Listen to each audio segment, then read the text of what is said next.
जय श्री राम दोस्तों, कैसे हैं आप। उम्मीद है आप अच्छे होंगे। दोस्तों, आज आपको सुनाने जा रहा हूँ वो कहानी का शीर्षक का नाम है राम भरत मिलाप। ये रामायण की प्रमुख कहानियों में से एक का है। तो चलिए आपको विस्तार से बताते हैं। अनेक प्राकृतिक शोभा वाले दर्शनीय स्थल चित्रकूट पर्वत पर स्थित थे। अतः चित्रकूट में निवास करते हुए राम उन दर्शनीय स्थलों का सीता को घूम घूम कर उनका दर्शन कराने लगे। भांति भांति की बोली बोलने वाले पक्षियों, नैनाभिराम पर्वतमालाओं तथा उनकी शिखरों, विभिन्न प्रकार के फलों से लदे हुए वृक्षों को देखकर सीता अत्यंत प्रसन्न हुई। ऐसे ही जब एक दिन राम प्राकृतिक छटा का आनंद ले रहे थे तो सहसा उन्हें चतुरंगिनी सेना का कोलाहल सुनाई पड़ा और वन्य पशु इधर उधर भागते हुए दृष्टिगत हुए। इस पर राम लक्ष्मण से बोले, हे सुमित्रा नंदन, ऐसा प्रतीत होता है कि इस वन प्रदेश में वन पशुओं का आखेट हेतु किसी राजा या राजकुमार का आगमन हुआ है। हे वीर, तुम जाकर पता लगाओ। लक्ष्मण तत्काल एक ऊंचे साल वृक्ष पर चढ़ गए और इधर उधर दृष्टि दौड़ाने लगे। उन्होंने देखा कि उत्तर दिशा से एक विशाल सेना हाथी घोड़े और अस्त्र शस्त्रों से सुसज्जित सैनिकों के साथ चली आ रही है, जिसके आगे आगे अयोध्या की पताका लहरा रही थी। तत्काल ही लक्ष्मण समझ गए कि वह अयोध्या की सेना है। राम के पास आकर क्रोध से कांपते हुए लक्ष्मण ने कहा, भैया, कैकेयी का पुत्र भरत सेना लेकर चला आ रहा है। अवश्य ही वह वन में अकेला पाकर हम लोगों का वध कर देना चाहता है ताकि निष्कंटक होकर अयोध्या का राज्य कर सके। आज मैं इस षड्यंत्रकारी भरत को उसके पापों का फल चखाऊंगा। भैया चलिए, कवचों से सुसज्जित होकर पर्वत की चोटी पर चले। राम बोले, सौमित्र, तुम ये कैसी बातें कर रहे हो। धनुष तानकर खड़े होने की कोई आवश्यकता नहीं है। भरत तो मुझे प्राणों से भी ज्यादा प्यारा है। भला भाई स्वागत के में अस्त्र शस्त्रों से किया जाता है। अवश्य ही वह मुझे अयोध्या लौट ले जाने के लिए आया होगा। भरत में और मुझ में कोई अंतर नहीं है। इसलिए तुमने जो कठोर शब्द भरत के लिए कहे हैं वे वास्तव में मेरे लिए कहे हैं। स्मरण रखो, किसी भी स्थिति में पुत्र पिता के और भाई भाई के प्राण नहीं लेता। राम के भत्सना भरे शब्द सुनकर लक्ष्मण बोले, हे प्रभु, सेना में पिताजी का श्वेत छत्र के नहीं है। इसी कारण भी मुझे यह शंका हुई थी। मुझे क्षमा करे। पर्वत के निकट अपनी सेना को छोड़कर भरत शत्रुघ्न राम की कुटिया की ओर चले। उन्होंने देखा यज्ञ वेदी के पास मृगछाला पर जटाधारी राम वक्कल धारण किए हुए बैठे हैं। वे दौड़कर रोते हुए राम के पास पहुंचे। उनके मुख से केवल हे यार शब्द निकल सका और वे राम के चरणों में गिर पड़े। शत्रुघ्न की भी यही दशा थी। राम ने दोनों भाइयों को पृथ्वी से उठाकर हृदय से लगा लिया और पूछा, भैया पिताजी तथा लक्ष्मण कुशल से है ना? कुल गुरु वशिष्ठ कैसे हैं? तुमने तपस्वियों जैसा वक्कल क्यों धारण कर रखा है? रामचंद्र के वचन सुनकर अश्रुपूरित भरत बोले, भैया, हमारे परम तेजस्वी धर्मपरायण पिता स्वर्ग सिधार गए। मेरी दुष्ट माता ने जो पाप किया है उसके कारण मुझ पर भारी कलंक लगा है और मैं किसी को अपना मुख नहीं दिखा सकता। अब मैं आपकी शरण में आया हूँ। आप अयोध्या का राज संभाल कर मेरा उद्धार कीजिए। संपूर्ण मंत्रिमंडल, तीनों माताएं, गुरु वशिष्ठ आदि सब यही प्रार्थना लेकर मेरे पास आए हैं। मैं आपका छोटा भाई हूँ, पुत्र के समान हूँ। माता के द्वारा मुझ पर लगाए गए कलंक को धोकर मेरी रक्षा करे। इतना कहकर भरत रोते हुए राम के चरणों पर गिर गए और बार बार अयोध्या लौटने का अनुनय विनय करने लगे। राम ने भरत को हृदय से लगा लिया और कहा, भैया भरत, तुम तो अत्यंत नीतिवान हो। क्या तुम समझते हो कि मुझे राज से निमित्त पिता के वचनों को भंग कर देना चाहिए? क्या धर्म से पतित होना उचित है? जो कुछ भी हुआ है उसमें तुम्हारा कोई दोष नहीं है। तुम्हें दुखी और लज्जित होने की किंचित मात्र भी आवश्यकता नहीं है। माता कैकेयी की निंदा करना भी उचित नहीं है, क्योंकि उन्होंने पिताजी की अनुमति से ही वर मांगे थे। मेरे लिए माता कैकेयी और माता कौशल्या दोनों ही समान रूप से सम्माननीय है। तुम्हें ज्ञात है कि मैं पिताजी की आज्ञा का उल्लंघन कदापि नहीं कर सकता। पिताजी ने स्वयं ही तुम्हें राज प्रदान किया है, अतः उसे ग्रहण करना तुम्हारा कर्तव्य है। पिताजी के परलोक सिधार जाने का मुझे अत्यंत दुख है। मुझे अभागे को उन्होंने अपनी सेवा, अंतिम दर्शन और दाह संस्कार के अवसर से वंचित कर दिया।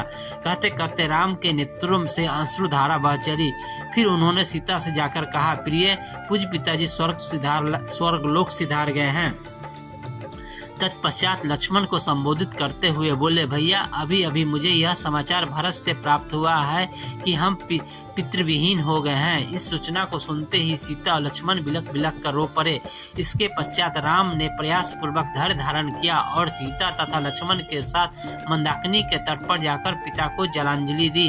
वक्कल चीर धारण किया, हुंगदी के गुदे का पिंड बनाया और उस पिंड को कुशा पर रखकर उसका तर्पण किया।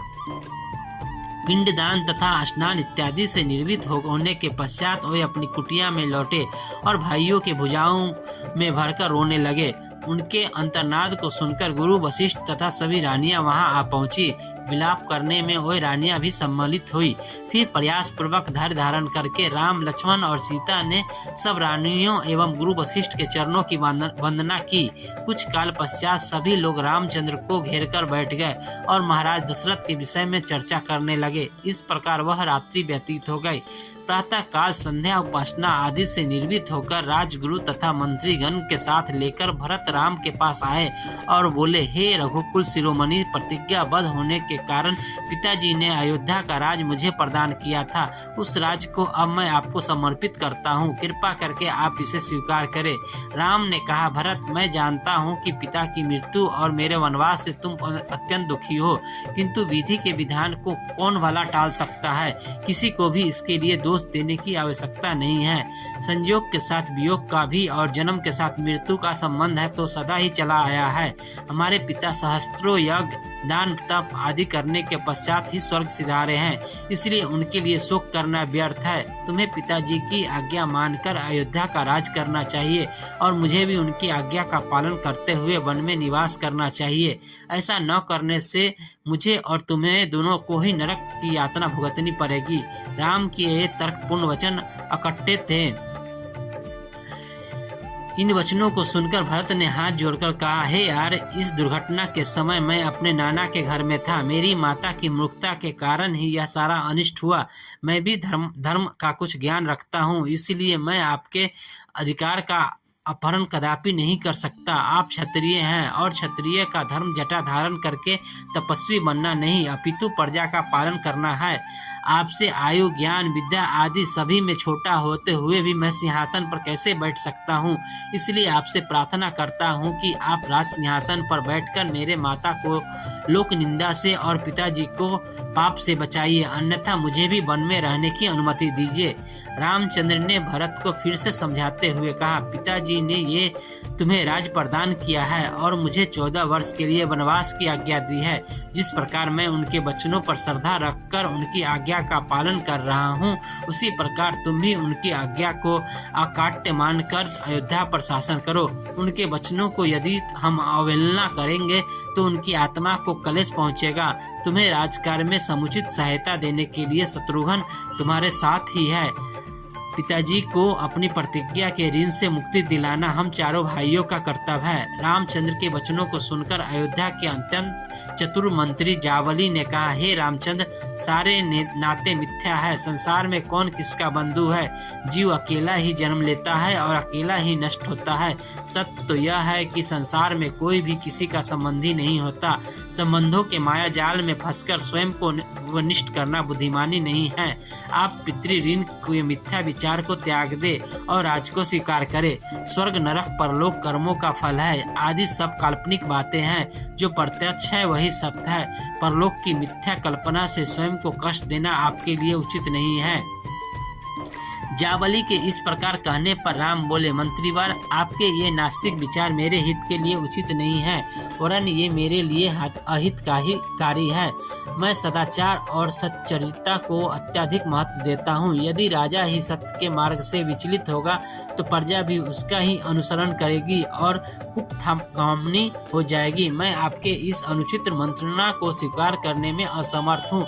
मुझे तो आश्चर्य के साथ ही साथ इस बात का दुख है कि परम आस्तिक तथा धर्मपरायण पिताजी ने आप जैसे नास्तिक व्यक्ति को मंत्री पद कैसे प्रदान किया? राम के इस रोषपूर्ण वचनों को सुनकर जाबाली ने कहा, राघव, मैं नास्तिक नहीं हूँ। भरत के बारंबार किए गए आग्रह को आपके द्वारा अस्वीकार करने के कारण मैंने ये बातें कही थी। मेरा उद्देश्य केवल आपको लौटा ले जाना ही था। आपको लौटा ले जाने के लिए मेरी मंद बुद्धि ने इन बातों के अतिरिक्त और कोई उपाय ही नहीं सूझा। किसी भी प्रकार से राम ने भरत को प्रार्थना को स्वीकार नहीं किया। विवश होकर भरत ने हाथ जोड़कर कहा, हे तात, मैंने अटल प्रतिज्ञा की है कि मैं आपके राज को ग्रहण नहीं करूंगा। यदि आप पिताजी की आज्ञा का पालन ही करना चाहते हैं तो अपने स्थान पर मुझे वन में रहने की अनुमति दीजिए। आपके बदले मेरे वन में रहने से भी पिता को माता के ऋण से मुक्ति मिल जाएगी। इस स्नेहपूर्ण वचनों को सुनकर राम मंत्रियों और पुरवासियों की ओर से देखकर बोले, जो कुछ भी हो चुका है उसे तो न मैं बदल सकता हूँ और न ही भरत। वनवास की आज्ञा मुझे हुई है, न कि भरत को। मैं माता कैकेयी के कथन और पिताजी के कर्म दोनों का ही उचित समझता हूँ। मातृभक्त, पितृभक्त और गुरु भक्त होने के साथ साथ भरत का सर्वगुण संपन्न भी है, अतः उनका ही राज करना उचित है। जब राम किसी भी प्रकार से अयोध्या लौटने के लिए राजी नहीं हुए तो भरत ने रोते हुए कहा, भैया, मैं जानता हूँ कि आपकी प्रतिज्ञा अटल है, किंतु यह भी सत्य है कि अयोध्या का राज भी आपका ही है। अतः आप अपनी चरण की पादुकाएं मुझे दे और इन्हें अयोध्या के राज सिंहासन पर प्रतिष्ठित करूंगा और स्वयं वक्र धारण करके ब्रह्मचर्य व्रत का पालन करते हुए नगर के बाहर रहकर आपके सेवक के रूप में राजकाज चलाऊंगा। 14 वर्ष पूर्ण होते ही यदि आप अयोध्या नहीं पहुंचे तो मैं स्वयं को अग्नि में भस्म कर दूंगा। यही मेरी प्रतिज्ञा है। रामचंद्र जी ने भरत को हृदय से लगाकर उन्हें अपनी पादुकाएं दे दी। फिर शत्रुघ्न को समझाते हुए बोले, भैया, माता कैकेयी को कभी अपशब्द कहकर उनका अपमान मत करना। इस बात को कभी न भूलना कि वो हम सबकी पूज्य माता है। तुम्हें मेरी और सीता की शपथ है। फिर माताओं को धैर्य बंधाकर सम्मान पूर्वक सबको विदा किया। श्री राम के चरण पादुकाओं के साथ भरत और शत्रुघ्न रथ पर सवार हुए। उनके पीछे अन्य अनेक रथों पर माताएं, गुरु, पुरोहित, मंत्रीगण तथा अन्य पुरवासी चले।